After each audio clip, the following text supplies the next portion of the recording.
Hello दोस्तों, स्वागत है आपका डेली करंट अफेयर की सीरीज में। तो आइए शुरू करते हैं। Question number 1, find out the correct statement regarding six schedule of the Indian constitution. The six schedule is enshrined in article 242 clause 2 and article 275 clause 1। ये बिल्कुल करेक्ट स्टेटमेंट है। It is based on the Bardoloi's committee recommendation to safeguard tribal governance. ये भी बिल्कुल ठीक है। It empowers president to establish autonomous district council and autonomous regional council providing safe self rule to tribal areas। तो ये statement correct है। इनको president नहीं गवर्नर बनाता है। तो इसका आंसर हो जाएगा ऑप्शन ए 1 एंड 2। तो जो ये सिक्स शेड्यूल है ये खाली नॉर्थ ईस्ट के 4 स्टेट्स में एप्लीकेबल होता है, असम, मेघालय, मिजोरम एंड त्रिपुरा। और ये जो ऑटोनमस डिस्ट्रिक्ट काउंसिल होते हैं इसमें 30 मेंबर्स होते हैं, जिसमें 26 इलेक्टेड होते हैं और 4 नॉमिनेट करे जाते हैं गवर्नर द्वारा, जिसमें एक एक्सेप्शन है बोडोलैंड टेरिटोरियल काउंसिल, जिसमें 40 मेंबर होते हैं टोटल मिला के।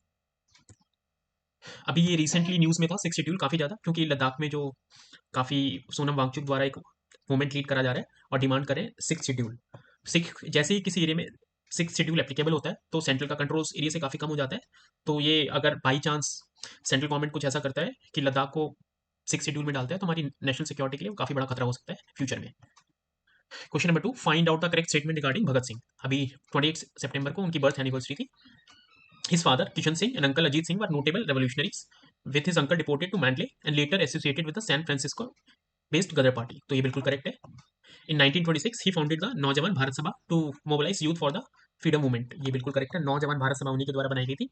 और भगत सिंह, राजगुरु और Sukhdev were convicted in the Meerut conspiracy case 1928, which involve the murder of British officer JP Saunders.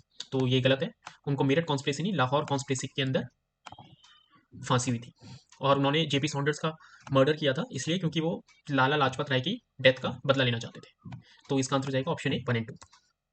तो उनका जन्म 28 सितंबर 1907 को बांगा पंजाब में हुआ था, जो पाकिस्तान का पार्ट है। और 1924 में उन्होंने हिंदुस्तान रिपब्लिकन एसोसिएशन ज्वाइन करी थी, जिसका नाम 1928 में बदल के हिंदुस्तान सोशलिस्ट रिपब्लिकन एसोसिएशन कर दिया गया था। उन्होंने एक बुक लिखी थी काफ़ी फेमस हुई, जो Y M an atheist.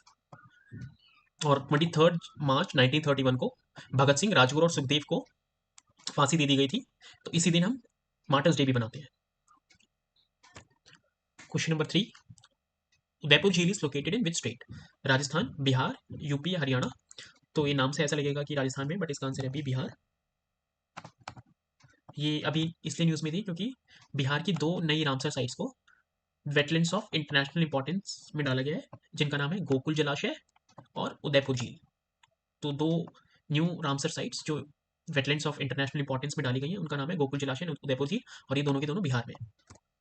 Musi river passes through which famous city. Lucknow, Hyderabad, Pune या जयपुर। तो इसका आंसर है बी, हैदराबाद। ये नए और पुराने हैदराबाद में को बीच में से डिवाइड करती है, और ये कृष्णा रिवर की ट्रिब्यूटरी है, आप यहाँ इसको देख सकते हैं। It passes through Hyderabad dividing the historic old city and the newer city. और इसका ओरिजिन अनंतागिरी हिल से होता है, जो कि तेलंगाना में लोकेटेड है। Question number 5, which of the following best describe nightmare bacteria. Bacteria that only infect immunocompromised individual, bacteria resistant to all antibiotics capable of sharing resistant genes, bacteria that causes severe food poisoning outbreaks, या bacteria that thrive exclusively in hospital settings।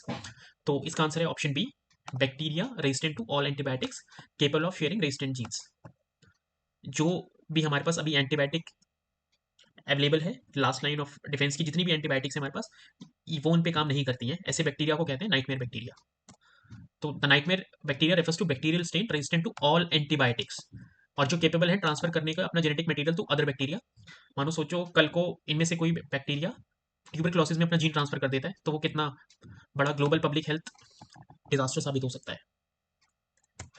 The economic outlook report which analysis global and national economic trends and is published biannually, 2 साल में एक बार, is release by which organization. IMF, OECD, world bank या the, world economic forum. तो इसका answer है option B. जो IMF है वो रिलीज करता है world economic outlook, OECD release करता है इकोनॉमिक आउटलुक। तो इन दोनों में खाली वर्ल्ड का फर्क है, इसको ध्यान रखना, एग्जामिनर काफी खेल सकता है इस चीज को लेके। World bank publishes world development report. Which state in India possesses the highest assessed ground mounted solar PV potential according to National Institute of Solar Energy's latest report। तो इसका answer Rajasthan. Consider the following statement regarding Lachipura wild life sanctuary seen recently in the news. तो statement number 1, it is situated in Punjab, it is located on the banks of Jhelum river. तो ये दोनों बहुत contrasting statement है, क्योंकि Jhelum river Punjab से नहीं जाती, तो इसका मतलब इनमें से कोई एक ही ठीक होगा। तो बोथ तो ऑप्शन से हट गया, तो इसका आंसर है ऑप्शन बी, ओनली 2। ये पंजाब से नहीं है, ये है बारामूला डिस्ट्रिक्ट, जम्मू एंड कश्मीर में। तो अभी ये इसलिए न्यूज़ में थी क्योंकि वहाँ के डिस्ट्रिक्ट मजिस्ट्रेट ने ऑर्डर दिया है कि जितनी भी जिप्सम माइनिंग यूनिट्स हैं जो उसके रेडियस के 1 किलोमीटर के अंदर चल रही हैं, उन सभी को बंद करा जाए। तो Lachipura wild life sanctuary is in the Baramulla district of Jammu and Kashmir, near the Lachipura. It is located in the northern banks of the Jhelum. तो आज की वीडियो में इतना ही। Thank you.